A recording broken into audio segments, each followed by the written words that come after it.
Hi, my name is Juanette Jones, and I was married for 31 years to Buck Jones, who was my biggest cheerleader, and I would like to think I was his. And Life Choices was something that God really put on both of our hearts at the same time. Hello, I'm Don Johnson. It's my honor and privilege to have been one of those involved in the creation of the Life Choices ministry. Don and Ann Johnson and Buck and I were in Washington, D.C. at a National Religious Broadcasters Convention. It seemed like everybody that spoke at the time, like you have to remember this was 30 years ago, abortion was not really talked about much, especially in churches. We heard President Reagan in a special presentation he gave to the NRB, and also we got the privilege of hearing a message by Dr. Jerry Falwell. At that time, in 1984, there were 1,333,521 abortions, and he was dealing with the issue. When we got on board the plane to return from Washington to Memphis, Buck and I said to each other, why doesn't God do something? God answered us with another question. Why don't you do something? So we just started meeting in our home and praying, and it was something that was so real to all of us that we couldn't let it go. And out of that, God led us, following the months and months of gathering together in prayer, to set up the ministry, Life Choices. And God took that early beginning and began to do great and mighty things. We had our first little building, one office space given to us. A friend of mine and I, we were in this office. We just had the phone installed, and it rang. And we were like, oh my gosh, who is it, and how did they get this number? And it was a girl that needed help. It was just God's stamp of approval to say, you know what, this is a ministry that is needed, and regardless of you, I'm going to do it. And that's kind of how it started.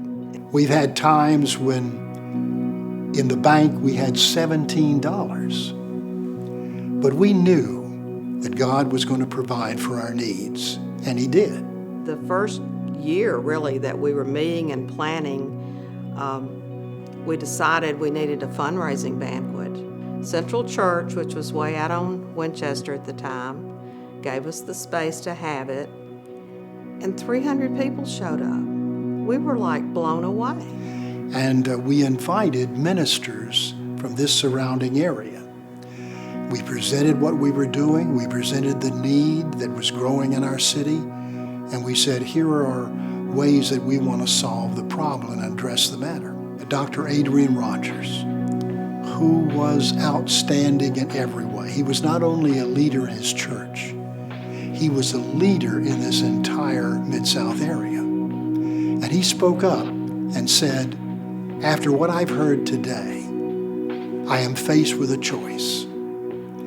I either have to go back to Bellevue Baptist Church and create a Life Choices at Bellevue Baptist, or I have to get behind this ministry and help encourage it and support it. Having some churches that we knew were supporting us and that we could help them and they could help us, Dr. Rogers was huge in getting that started.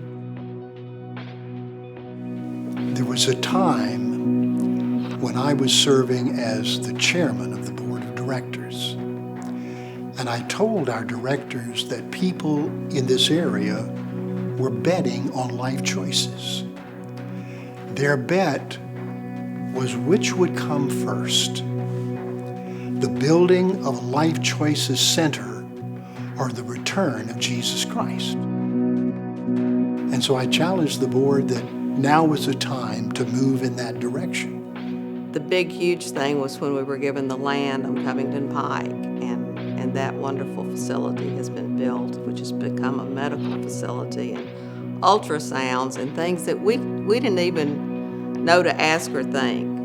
God knew. When we began, I had no dream Life Choices would ever rise to the stature that now it occupies. We wanted just to do what God called us to do where He called us to do it. And now it is amazing with our medical unit and the ultrasounds we give and the increased number of girls who come. And Life Choices is a light in the darkness that's helping those young babies and mothers, fathers and families and parents and grandparents. It's a far-reaching effect. I think if you could see a baby being placed in an adoptive home, or if you could see a young girl who gets saved and can provide a Christian home for a child, I just don't think there's any better way to spend your money than to invest it in human lives that are going to not only be here physically, but eternally.